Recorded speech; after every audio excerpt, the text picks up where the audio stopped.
Ini adalah lanjutan kisah di video sebelumnya, yang menceritakan Dipo, seorang mahasiswa yang menemukan sebuah dompet tergeletak di tengah jalan. Ia menemukan dompet itu saat sedang melangkah menuju warung untuk makan bersama temannya, bernama Dirman. Di dalam dompet itu terdapat uang cukup banyak, terdiri dari lembaran 100 ribuan dan 50 ribuan, yang totalnya sejumlah 1.300.000 rupiah. Yang ajaib, uang di dompet itu tidak pernah berkurang meski terus-menerus dibelanjakan. Dipo menggunakan uang di dompet itu untuk membeli aneka hal, dari makanan sampai pakaian, tapi jumlah uang di dalam dompet tetap 1.300.000 rupiah. Dipo telah mencobanya di berbagai warung, gerai, toko, bahkan swalayan, dan hasilnya tetap sama. Uang di dompet misterius itu tidak pernah berkurang meski telah dibelanjakan. Bahkan Dipo mendapat uang kembalian yang terus bertambah banyak. Dompet apa sebenarnya yang ditemukan Dipo? Inilah lanjutan kisahnya, dan selamat menyelami dunia misteri.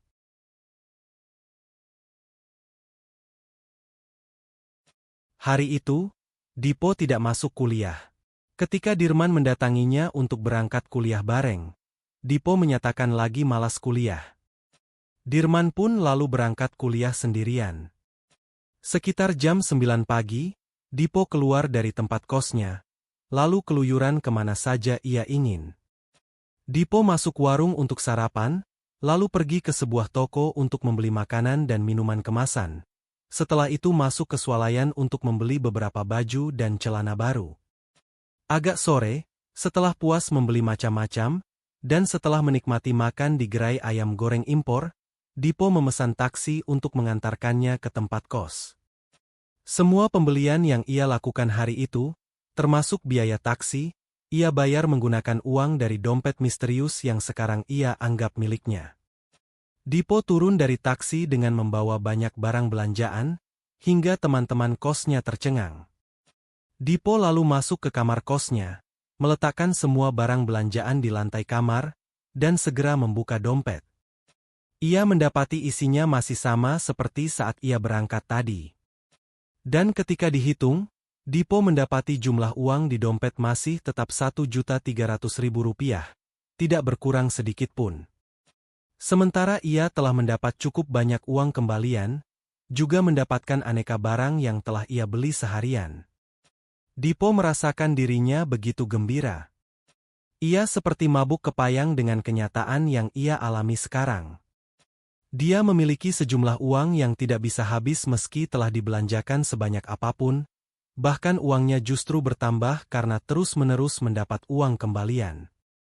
Ia mengumpulkan uang kembalian itu, dan mendapati jumlahnya semakin banyak. Sementara uang di dompet sama sekali tidak berkurang. Betapa hidup ini indah, pikir Dipo sambil membayangkan ia akan membeli aneka barang lain, menikmati aneka makanan yang dia inginkan, masuk ke bioskop kapanpun, dan mendapatkan apapun yang bisa dibeli dengan uang.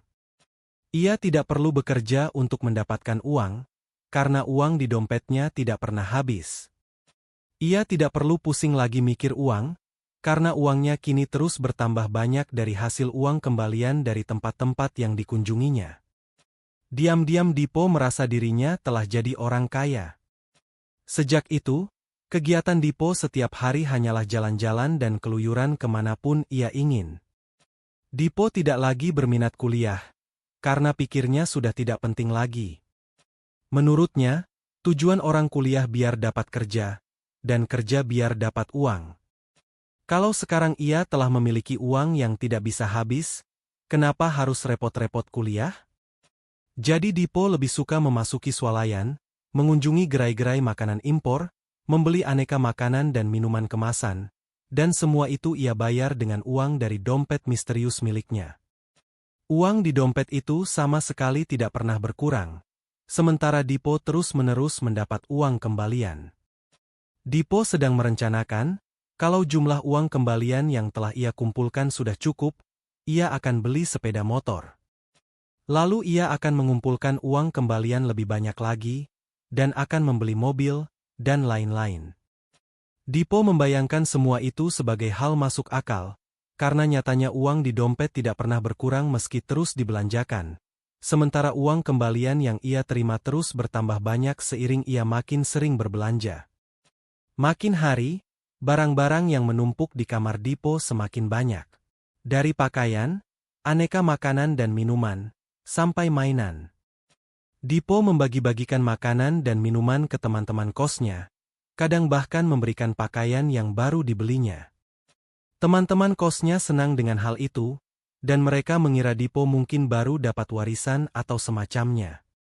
Dirman, teman dekat Dipo, memperhatikan perubahan Dipo yang sekarang sudah tidak pernah kuliah, dan kegiatannya sehari-hari hanya jalan-jalan, berbelanja, makan-makan, dan bersenang-senang. Dirman pernah menanyakan hal itu pada Dipo, dan mendapat jawaban yang sangat mengejutkan. Dipo berterus terang bahwa ia menggunakan uang dari dompet yang ia temukan untuk membeli aneka barang dan aneka makanan dimanapun, dan uang di dompet itu sama sekali tidak pernah berkurang. Makanya dia terus memanjakan dirinya untuk membeli apapun, toh jumlah uang di dompet itu selalu sama seperti saat ia temukan. Mendengar penjelasan itu, Dirman jadi ketakutan. Menurutnya, kenyataan terkait dompet misterius itu sama sekali tidak wajar, dan Dipo sebaiknya berhati-hati. Dirman juga telah menasihati Dipo agar berhenti membeli apapun dengan uang dari dompet itu, tapi Dipo hanya tertawa. Diam-diam, Dipo berpikir mungkin Dirman iri dengan keberuntungannya. Menurut Dipo, dompet itu adalah jalan rezekinya, dan ia berhak menggunakannya sepuas-puasnya. Suatu hari, seperti biasa, Dipo keluar dari tempat kosnya untuk menikmati jalan-jalan ke aneka tempat. Sekitar pukul 9 pagi, dia melangkah sendirian dan menuju ke sebuah tempat makan untuk mengisi perut sebelum berbelanja banyak barang seperti hari-hari sebelumnya. Di tempat makan, Dipo menikmati makanannya yang lezat sambil membayangkan sesaat lagi ia akan memasuki swalayan, membeli apapun yang menarik perhatiannya, dan mendapatkan uang kembalian yang semakin banyak. Barang-barang yang telah ia beli sebenarnya sudah sangat banyak, dan menumpuk di kamar kosnya, tapi Dipo tidak peduli. Ia ingin membeli lebih banyak lagi, ingin mendapatkan barang lebih banyak lagi, ingin memperoleh uang kembalian lebih banyak lagi. Usai makan, Dipo membayar makanannya dengan uang dari dompet, dan mendapatkan uang kembalian yang lalu ia masukkan ke saku celana. Tanpa harus mengecek, ia tahu uang di dompetnya saat ini masih utuh tanpa berkurang sedikit pun, meski telah ia ambil untuk membayar makanan. Dipo keluar dari tempat makan, lalu melangkah perlahan dengan hati gembira. Waktu itu sekitar jam 10 siang, dan lalu lintas di jalan raya tidak terlalu ramai.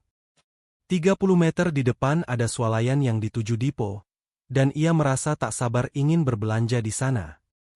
Karenanya, saat mendapati jalan raya mulai sepi, Dipo pun melangkah santai untuk menyeberang, tetapi sesuatu yang mengerikan kemudian terjadi. Saat langkah Dipo sampai di tengah jalan, sebuah mobil melaju kencang dari arah kanannya. Dipo tidak mengira, dan mobil yang melaju kencang itu sepertinya tak mampu menurunkan kecepatan.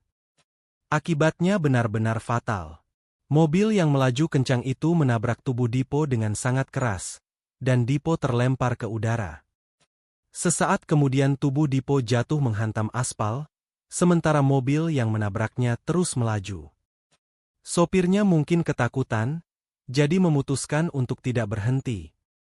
Dipo tertelungkup di tengah jalan, dan seketika orang-orang ramai berdatangan.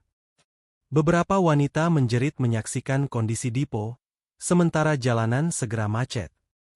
Beberapa orang menutupi tubuh Dipo dengan koran, sementara beberapa yang lain mengatur lalu lintas agar tidak terlalu macet.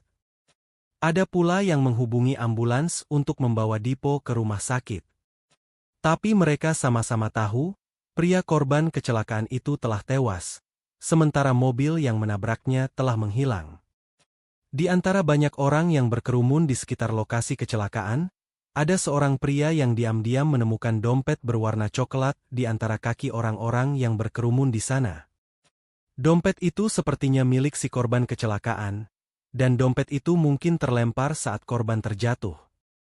Tanpa diketahui siapapun, Diam-diam pria itu memungut dompet di bawahnya, lalu memasukkannya ke saku celananya. Diam-diam pula ia pergi meninggalkan tempat kecelakaan tersebut. Jangan lupa like, komen, share dan subscribe, agar tidak ketinggalan kisah-kisah misteri lain di channel ini. Sampai jumpa di video berikutnya.